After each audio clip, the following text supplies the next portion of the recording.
Saudara, saatnya Anda menyaksikan Kompas Bisnis bersama saya Yan Rahman. Saudara, ada informasi pelemahan rupiah terhadap dolar Amerika Serikat ini berpengaruh terhadap harga kedelai alias bahan baku tahu dan tempe. Pedagang pun harus mencari cara agar untung tak makin tergerus.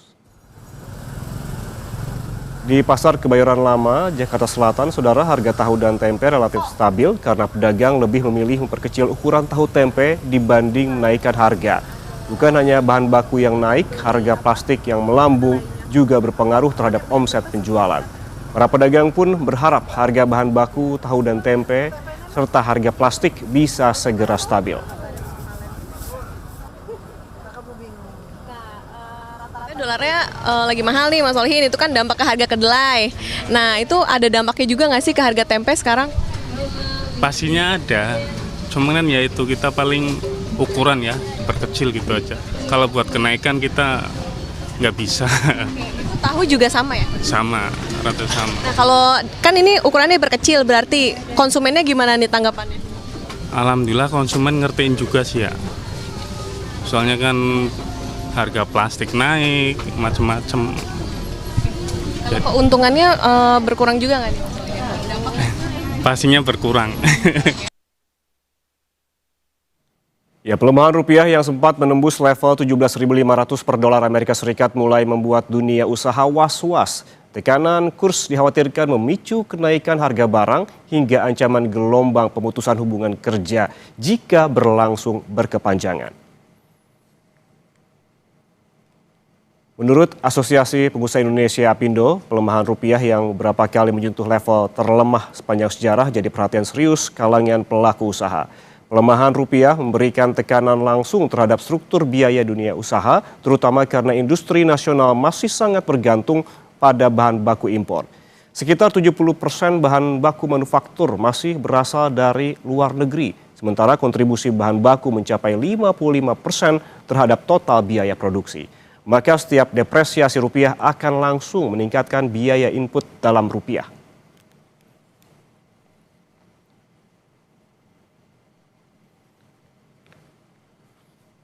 Kita lihat, saudara, nilai tukar rupiah pada penutupan perdagangan hari Rabu 13 Mei 2026 sebelum libur panjang, di mana nilai jual rupiah fisik di perbankan kembali menembus level terendah terhadap dolar Amerika Serikat dengan menembus angka 17.600-an. Dari situs falas sejumlah bank besar di Indonesia terpantau nilai jual rupiah fisik yang tinggi alias mengalami pelemahan terhadap dolar Amerika Serikat. Kurs Bank Rakyat Indonesia, Bank Mandiri, dan Bank Negara Indonesia menunjukkan angka jual tertinggi di level 17.630 per dolar Amerika Serikat, sementara angka beli BRI di 17.398 dan Mandiri serta BNI 17.330 rupiah. Sedangkan Bank Sentral Asia atau BCA menawarkan nilai jual rupiah fisik di 17.590 per dolar Amerika Serikat dan beli di 17.390 rupiah.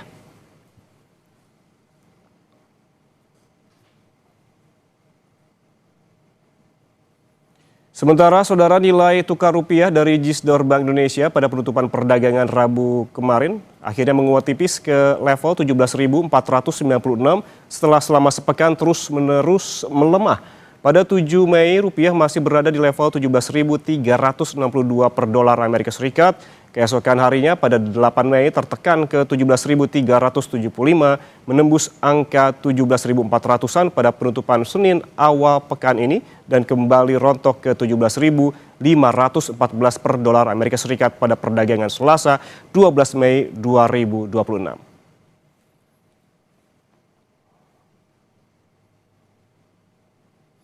Pergerakan rupiah di pasar spot yang terpantau dari situs Bloomberg juga tidak jauh berbeda, saudara. Pada penutupan perdagangan Rabu lalu, rupiah menguat ke level 17.461 per dolar Amerika Serikat. Setelah sehari sebelumnya anjlok di level 17.529. Pelemahan rupiah terus-menerus di pasar spot juga terjadi selama sepekan sebelumnya, di mana pada 7 Mei rupiah masih berada di level 17.333, turun ke 17.382 pada 8 Mei dan kembali rontok di penutupan perdagangan Senin awal pekan ini di level 17.414.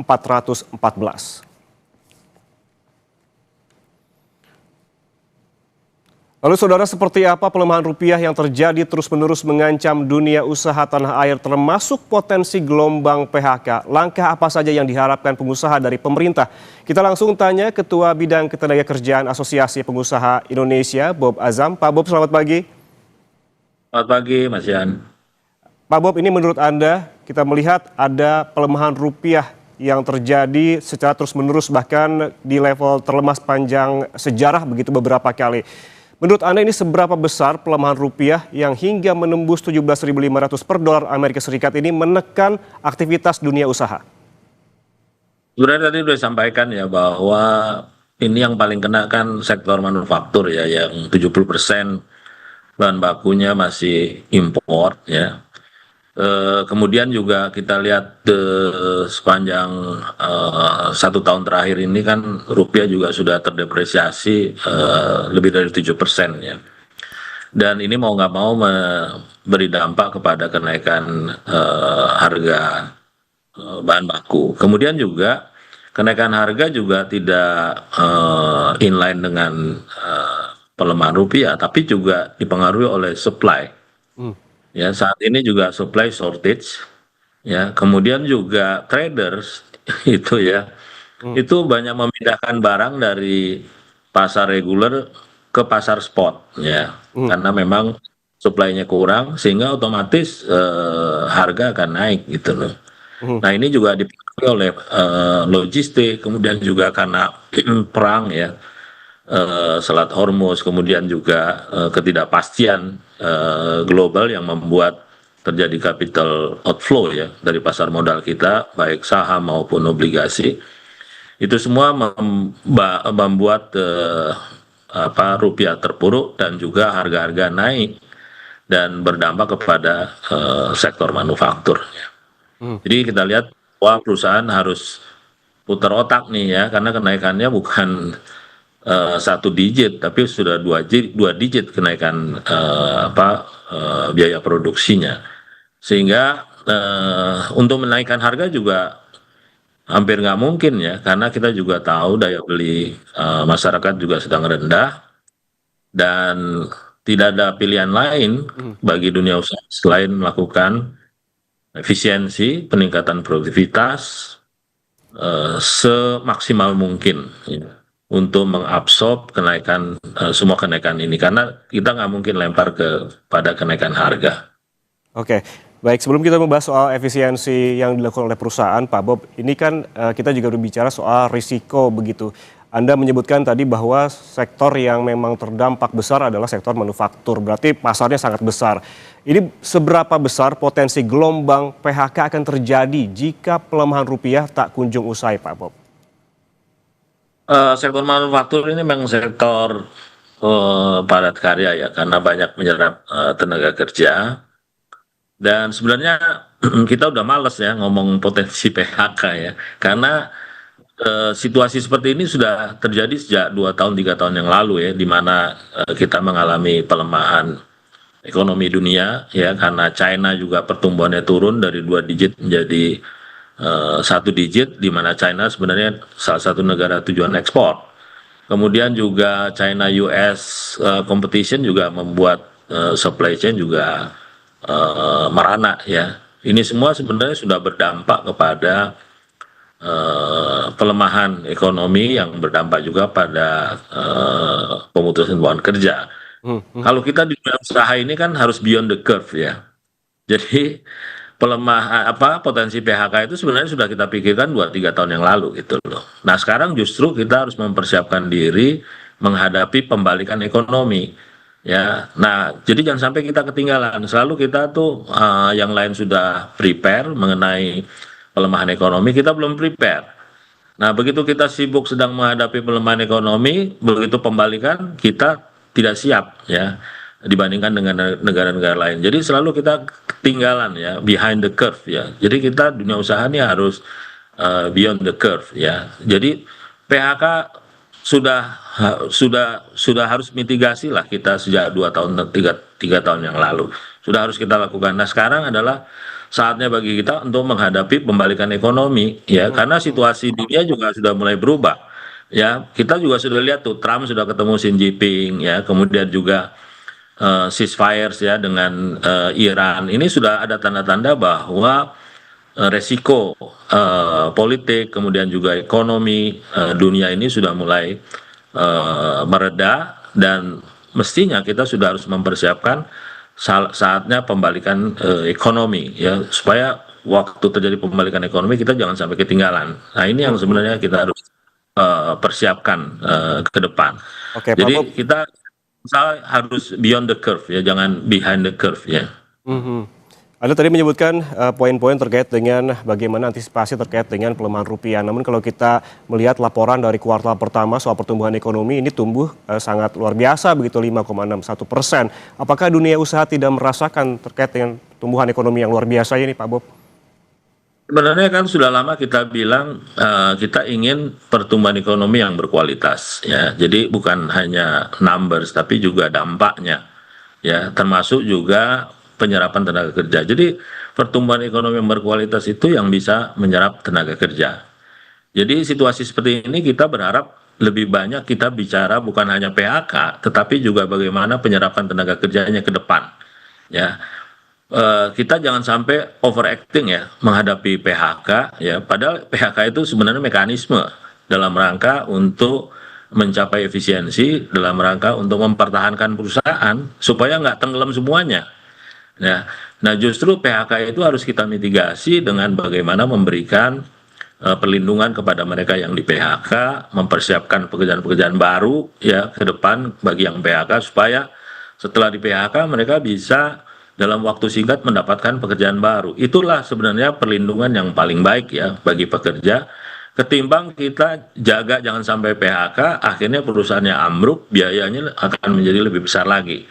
Jadi di sini sebenarnya yang lebih penting adalah bagaimana mengembangkan ekonomi yang banyak menyerap tenaga kerja, di mana sektor manufaktur adalah sektor yang paling banyak menyerap tenaga kerja dan paling banyak kontribusi terhadap perekonomian negara ya. Tetapi kan kita melihat bahwa perhatian terhadap sektor manufaktur ini akan harus lebih banyak lagi ya yang diberikan oleh pemerintah karena daya ungkitnya dan multiplier efeknya yang cukup besar ya kepada ekonomi Indonesia. Berarti memang berpengaruh besar. Tadi juga ada multiplier effect dan juga sektor manufaktur lagi-lagi disinggung yang memang terdampak besar terkait dengan kondisi ekonomi dan juga pelemahan rupiah. Kemudian ini kemudian seberapa besar melemahnya rupiah, Pak Bob, ini menekan daya beli masyarakat. Namun kita bahas usai jeda. Pak Bob, tetaplah bersama kami di Kompas Bisnis.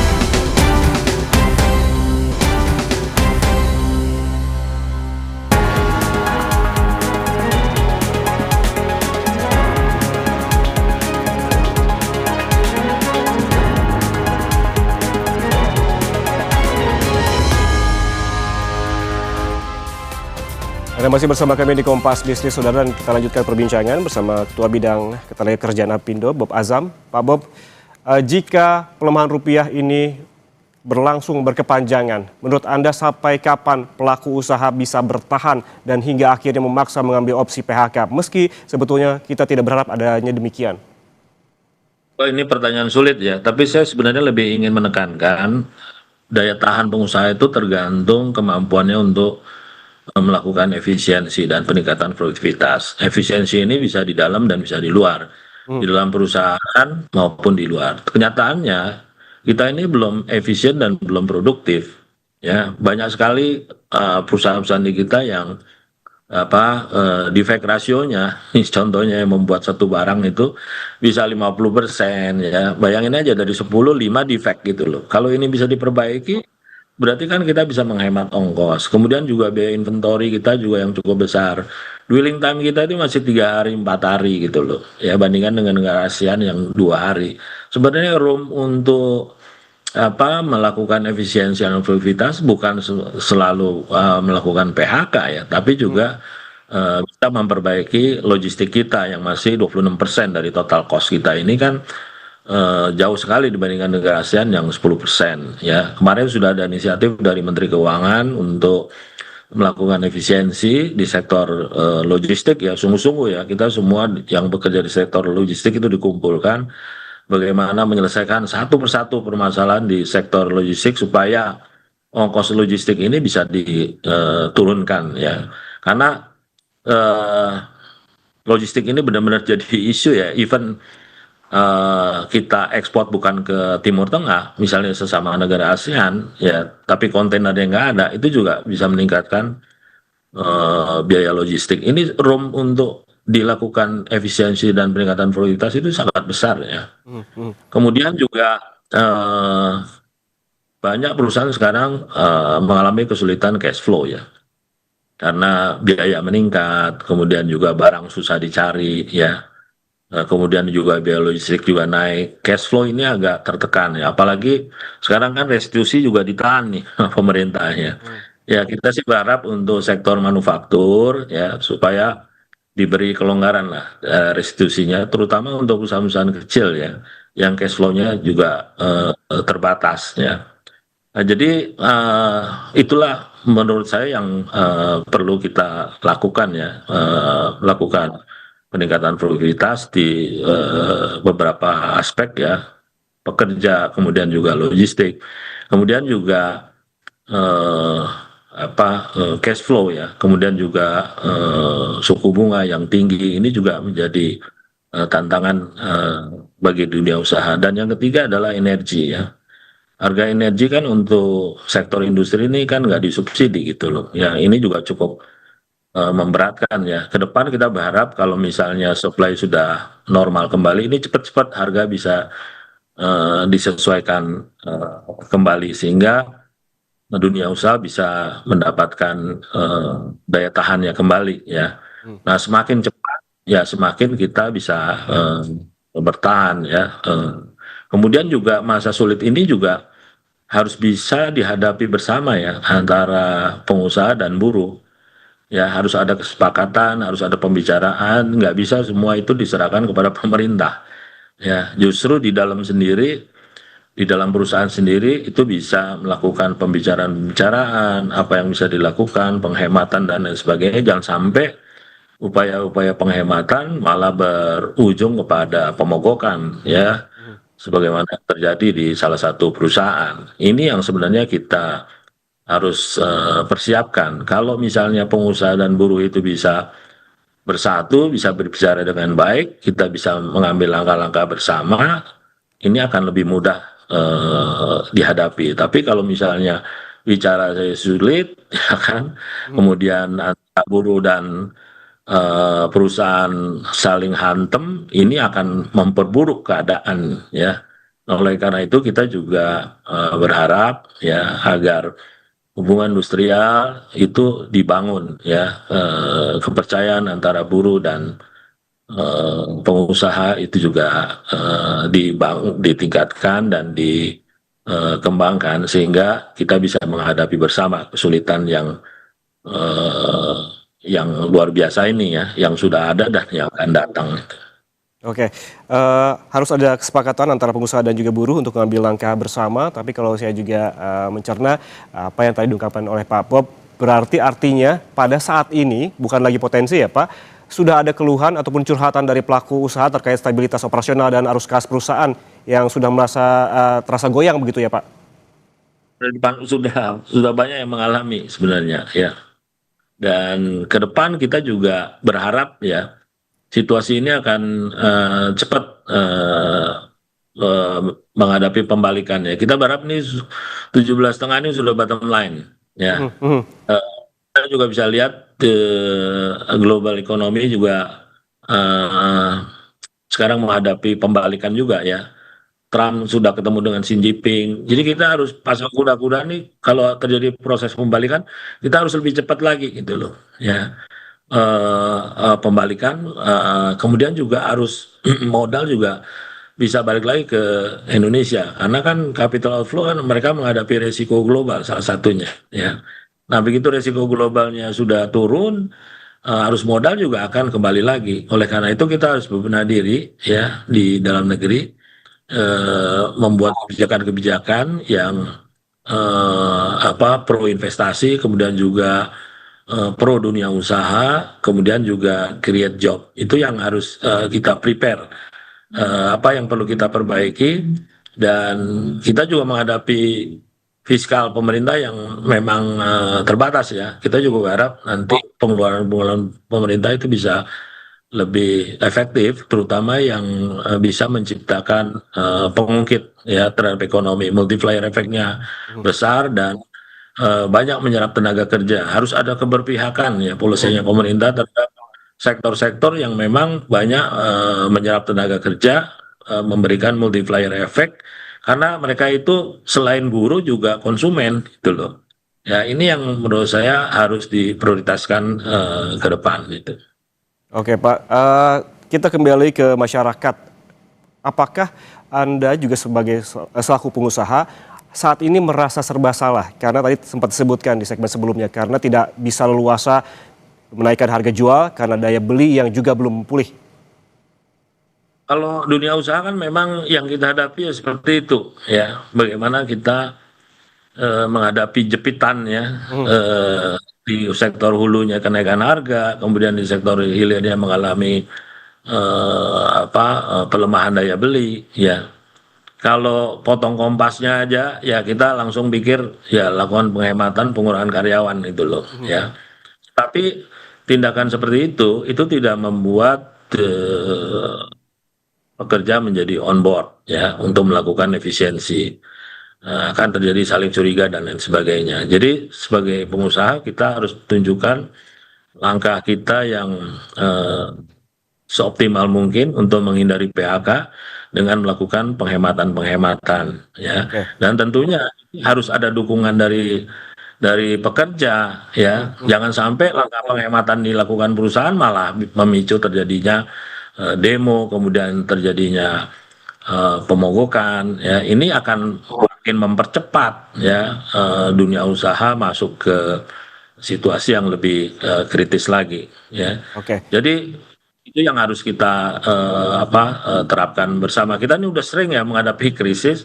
Kita berharap bahwa kita belajarlah dari krisis-krisis sebelumnya, dan one day itu pasti kita akan menghadapi pembalikan ekonomi. Ya, kita berharap waktu pembalikan ekonomi datang, kita sudah siap dan jauh lebih kuat lagi. Berarti memang tetap harus adanya koordinasi, kesepahaman begitu antara pengusaha dan juga pekerja begitu. Pak Bob, kalau kita melihat kondisi saat ini dan juga apa yang dijelaskan oleh Pak Bob sebelumnya, apakah artinya saat ini otomatis para pelaku usaha mulai menahan langkah ekspansi? Ya itu nggak usah ini lagi lah ya, udah pastilah resiko tinggi ya. Bagaimana mau ekspansi ya kan kalau resiko tinggi gitu loh ya. Nah apalagi kalau kita mengundang investor dari luar ya. Jadi sebenarnya yang kita andalkan sekarang adalah domestic economy gitu loh ya, ekonomi dalam negeri.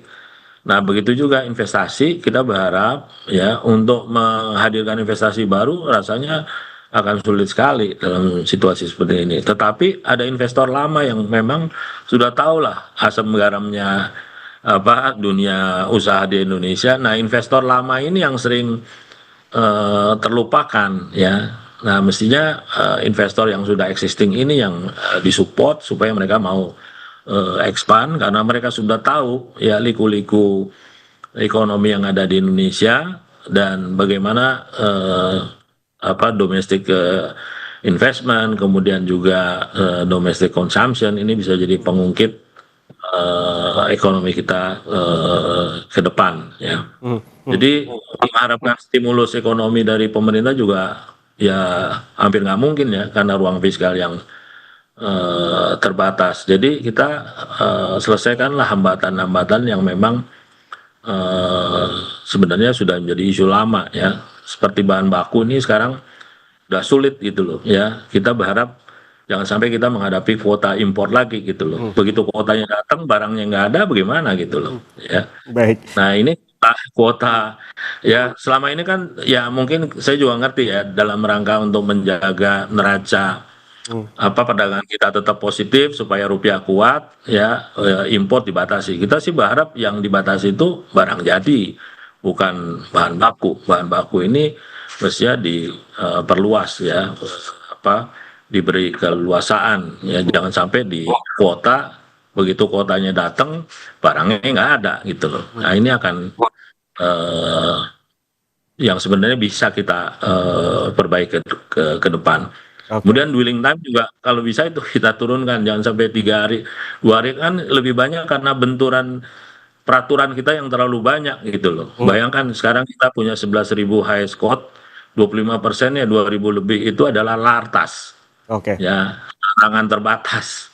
Nah ini juga mempersulit ya arus barang yang ada di kita, dan kadang-kadang ini koordinasi antar instansi di pemerintah yang punya peranan ya. Nah saya sih berharap ada lead sektornya ya dari kementerian Baik. kita menghadapi masalah ini gitu. Baik, meskipun tadi Pak Bob sempat menyebutkan bahwa stimulus ini hampir nggak mungkin begitu, namun memang diharapkan juga peran pemerintah terkait juga regulasi dalam hal ini agar segera mungkin kondisinya juga yang kita harapkan adalah membaik, terutama bagi pelaku di dunia usaha dan tidak ada PHK, itu yang kita harapkan bersama. Terima kasih Ketua Bidang Ketenagakerjaan Apindo, Bob Azam, atas waktunya bersama kami di Kompas Bisnis. Sehat selalu, Pak. Terima kasih. Saudara, jangan kemana-mana karena Sapa Indonesia Pagi, seusai jeda akan kembali untuk Anda dengan informasi Taman Kota menjadi salah satu destinasi liburan, diantaranya Taman Bendera Pusaka di Jakarta Selatan. Ada apa saja di sana? Informasinya usai jeda akan kembali untuk Anda.